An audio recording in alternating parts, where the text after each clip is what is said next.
یاد ہے آپ کو وہ بات کہ نبی اکرم صلی اللہ تعالیٰ علیہ وسلم جب مکے میں ایک راستے سے گزر رہے تھے تو ایک بڑھیا اپنا سامان سمیٹے ہوئے بیٹھی ہوئی تھی. تو آپ نے دیکھا تو کہنے لگے کہاں جا رہی ہو اماں؟ تو اس نے کہا بیٹا یہاں سے ہم دور اپنے ایک گھر پہ اور جانا چاہتے ہیں. تو آپ نے فرمایا کہ لاؤ میں تمہارا سامان، بہت دیر ہوئی کوئی ملا نہیں تو آپ لاؤ تمہارا سامان ہم اٹھا لیں. تو اس کا سامان اپنے کندھے کے اوپر رکھا اور آپ چل دیے. بہت دور جب چلے تو ایک مکان آیا، ایک جگہ ایسی بھی آئی کہ جہاں پر کیچڑ تھا، اور وہ بڑھیا بہت نحیف و ناتوا تھی. تو آپ نے اس کو بھی اپنے کندھے میں تشریف کر دی، اپنے کندھے کے اوپر اس کو بھی بیٹھالا اور سامان بھی اور اس کی منزل تک پہنچا دیا. تو جب وہ بوڑھا وہاں سامان اپنا رکھ کے اس نے دیکھا تو اس نے کہا بیٹا ہم تمہاری اس خدمت کا کوئی صلہ تو نہیں دے سکتے ہیں، ہم کوئی قیمت نہیں دے سکتے ہیں، لیکن ایک بات ضرور کہیں گے، بس وہی ہماری اس کا صلہ ہو جائے گی. ہاں بتاؤ اماں کیا بات کہنا ہے؟ بیٹا دیکھو ایسا ہے کہ ہم مکہ جو چھوڑ کے آئے ہیں وہاں پر ایک محمد نام کا ایک شخص آیا ہے صلی اللہ علیہ وسلم. وہ ایسا شخص ہے کہ جب بولتا ہے تو لوگ اس کے دیوانے ہو جاتے ہیں، وہ جو بات کہتا ہے لوگ اس کے گرمیدہ ہو جاتے ہیں، اس کو دیکھ لیتے ہیں تو اس کی ہی بات مانتے ہیں، کہاں کہاں سے لوگ آتے ہیں اس کے ہوتے چلے جاتے ہیں. تو بیٹا بس تو یہ بات یاد رکھنا کہ اس کی بات کو مت سننا، بس تیرے لیے یہی میری طرف سے ایک تحفہ ہے. اللہ اکبر. آپ نے کوئی جواب نہیں دیا اس کی بات کا، سامان رکھا، چلنے لگے.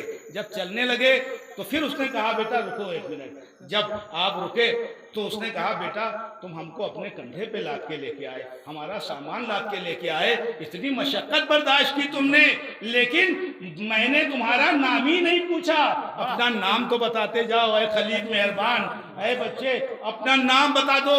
میرے آقا صلی اللہ تعالیٰ علیہ وسلم نے فرمایا اپنا جس کے ڈر سے بھاگ کے تم مکہ چھوڑ کے آئی ہو میرا نام محمد ہے. اللہ اکبر. اور میرا نام محمد ہے.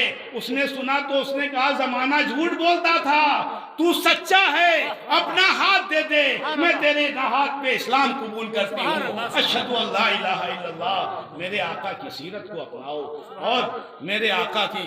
ہم کو آپ کو کیا پتا، ہمارے ماں باپ نے بتایا. شفا شریف میں ہے کہ پرندے آپ سے فریاد کرتے ہیں، چڑیاں آپ سے فریاد کرتی ہیں، اونٹ آپ سے منادی ہوتے ہیں، آپ سے مدد طلب کرتے ہیں. اعلیٰ حضرت فرماتے ہیں ہاں یہی کرتی ہیں چڑیاں فریاد، ہاں یہی چاہتی ہیں ہرنی داد، اسی در پہ شترانے ناشاد گلے رنجو آنا کرتے ہیں. اعلیٰ حضرت فرما گئے کہ اسی در کے اوپر تو سب بھیک مانگتے ہیں، تو ہم بھی اپنے آقا کے بھیکاری ہیں، ہم بھی ان سے بھیک مانگتے ہیں کہ سرکار آپ بھی ہم کو اپنے در سے ایسی نعمتیں عطا فرمائیں کہ جب تک ہم دنیا میں رہیں ہمارا دین سلامت رہے، ہمارا ایمان سلامت رہے، ہمارے بچوں کی شان سلامت رہے.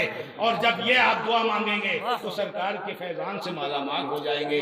آج ضرورت اس بات کی ہے. میں بہت زیادہ سید صاحب بھی موجود ہیں اور میں آپ بھوکے بھی ہیں، لیکن ایک ضروری بات صرف یہ ہے کہ آپ اپنے دین کو مضبوطی سے کریں. آپ کے بچے نمازی ہونا چاہیے، سچی بات ہونا چاہیے، جھوٹ سے بچے، غیبت سے بچے. یہی اصلاح معاشرہ ہے. اصلاح معاشرہ یہی ہے. زنا سے بچے، بدگوئی سے بچے. اب جب آپ برائیوں سے بچیں گے اور بددیانتی سے بچیں، یہی اصلاح معاشرہ ہے. اور جب آپ اس کے اوپر قائم ہو جائیں گے. حضرت عمر فاروق اعظم رضی اللہ تعالیٰ عنہ کے دور میں آپ ایک جنگل میں تشریف لے گئے. آپ کی عادت تھی کہ آپ کوئی نہ کوئی طریقے سے اپنی رعایا کا خیال رکھتے تھے. آپ ایک جنگل میں گئے تو ایک نوجوان کو دیکھا کہ یہ بھیڑیں چرا رہا ہے، یہ بھیڑیں چرا رہا ہے. تو آپ نے جب آپ کو تو وہ پہچان نہیں پایا. جب آپ وہاں پہنچے تو آپ نے فرمایا اس سے کہ بیٹا تھوڑا سا ہمیں دودھ چاہیے. اس نے کہا دودھ نہیں ملے گا، اس لیے کہ میرا مالک موجود نہیں ہے، تو اس کی اجازت کے بغیر ہم نہیں دے سکتے. تو آپ نے فرمایا کہ اچھا ایسا کر ایک بچہ ہمیں دے دے تو اس کو ہم ذبح کر لیں گے، اس کی قیمت تمہیں دے دیں گے. انہوں نے فرمایا یہ بھی نہیں ہو سکتا، اس لیے کہ ہم اپنے مالک وہ موجود نہیں ہے، اس کی امانت میں خیانت نہیں کر سکتے. ہم آپ ہوتے ہاں بھی لاؤ پیسے دے دو لے جاؤ. لیکن تو آپ تو جانتے ہی تھے، آپ امیر المومنین تھے. تو اس نے کہا یہ بھی نہیں ہو سکتا. تو اس نے کہا تم مجھے پہچانتے ہو؟ نہیں پہچانتا ہوں. اس نے کہا میں امیر المومنین عمر فاروق اعظم ہوں. اللہ اکبر، اللہ میں اکبر، امیر المومنین عمر فاروق اعظم.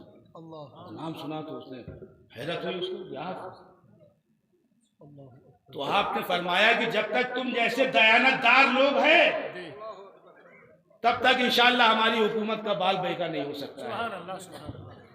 تو ہمیں اچھائیوں پر اچھے عمل کر کے، اور سب سے بڑی بات یہ ہے کہ ہمیں نماز کی پابندیاں کرنا ہے. بے شک. ہم جب نماز سے جڑ جائیں گے اور اپنے ان علماء سے جڑ جائیں گے تو اللہ تعالیٰ کی رحمتیں بھی ہمارے ساتھ ہوں گی.